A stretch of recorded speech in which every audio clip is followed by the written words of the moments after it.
Badan Pemeliharaan Keamanan atau Baharkam Polri bertugas membina dan menyelenggarakan fungsi pembinaan keamanan yang mencakup pemeliharaan dan upaya peningkatan kondisi keamanan dan ketertiban masyarakat dalam rangka mewujudkan keamanan dalam negeri.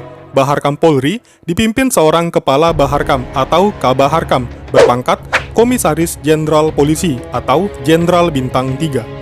Di dalam Baharkam itulah terdapat beberapa satuan kecabangan seperti Korps Polisi Perairan dan Udara Baharkam Polri, Direktorat Polisi Air Baharkam Polri, Direktorat Polisi Udara Baharkam Polri, Korps Sabara Baharkam Polri, dan beberapa korps lainnya. Namun kali ini, kita akan membahas secara khusus sejarah dari Kepolisian Air dan Udara. Sebelum kita lanjut, jangan lupa klik like dan subscribe ya, agar kamu nggak ketinggalan informasi seru lainnya. Dan jangan sungkan untuk klik share video ini agar bermanfaat bagi banyak orang. Sejarah Polairut. Polairut lahir ketika Menteri Dalam Negeri mengeluarkan keputusan tertanggal 14 Maret 1951 soal penetapan polisi perairan sebagai bagian dari Jawatan Kepolisian Negara, terhitung mulai 1 Desember 1950. Keputusan ini disempurnakan lagi dengan dikeluarkannya Surat Keputusan Perdana Menteri RI tanggal 5 Desember 1956 tentang pembentukan seksi udara pada Jawatan Kepolisian Negara. Sejak itu, bagian polisi perairan menjadi bagian polisi perairan dan udara. Di awal berdirinya, polisi perairan bermodalkan sebuah kapal angklung.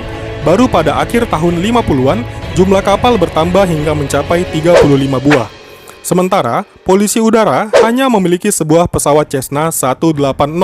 Setelah melalui beberapa kali perombakan, penyempurnaan organisasi baru terjadi pada tahun 1985. Satuan utama Pol Air dilebur ke dalam Subditpol Air dan Satuan utama Pol Udara menjadi Subditpol Udara. Kedua subdirektorat ini beroperasi di bawah kendali Direktorat Samapta Polri. Hingga akhirnya berkiblat kepada sejarah kelahirannya, 1 Desember diputuskan sebagai hari keramatnya Pol Airut. Rencana ke depan. Mengikuti rencana pengembangan Polut atau Polisi Udara, ke depan akan dibentuk 8 regional baru yang membagi secara tegas wilayah operasi pesawat. Di ke-8 wilayah ini akan ditempatkan pesawat dengan tugas dan pembinaan sepenuhnya di Polda setempat. Mengikuti visi masa depan, 203 pesawat akan memperkuat Polri. Pesawat dengan Yaptap atau sayap tetap ringan A sebanyak 40 unit, Yaptap ringan B 22 unit, Yaptap sedang A 6 unit, Yaptap sedang B 11 unit, heli sedang 49 unit, dan heli ringan 21 unit. Pengklasifikasian didasarkan kemampuan tiap-tiap unit.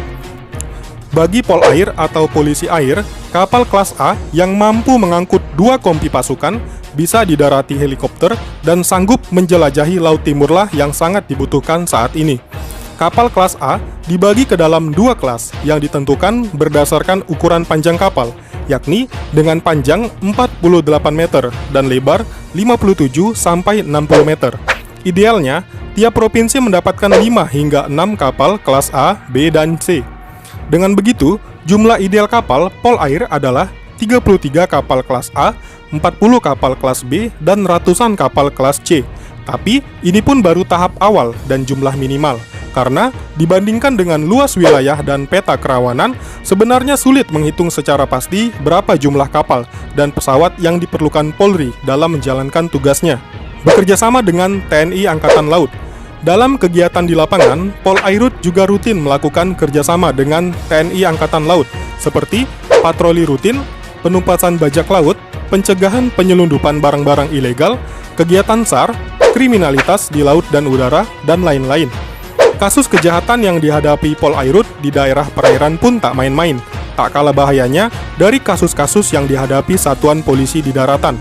Mulai dari penyelundupan barang-barang ilegal, baik narkoba, komoditas, bahkan sampai bahan rempah-rempah yang coba diselundupkan dari luar negeri ke perairan Indonesia. Penangkapan ikan dengan pukat harimau atau alat terlarang lainnya, tindak kekerasan atau pemerasan yang biasanya dilaporkan oleh para nelayan yang menjadi korban, dan kasus-kasus lainnya. Tak jarang pula, para pelaku kejahatan ini memberikan perlawanan kepada satuan polisi air yang melakukan penangkapan atau penyergapan.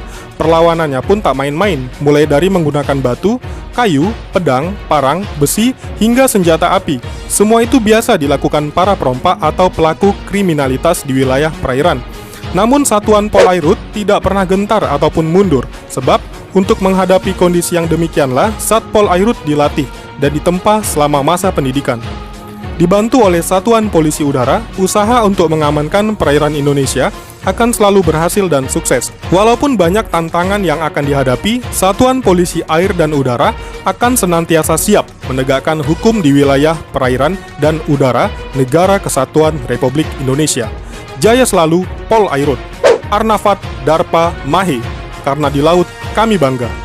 Jangan lupa klik like, subscribe, serta share video ini agar bermanfaat bagi banyak orang. Sampai jumpa lagi di video-video selanjutnya.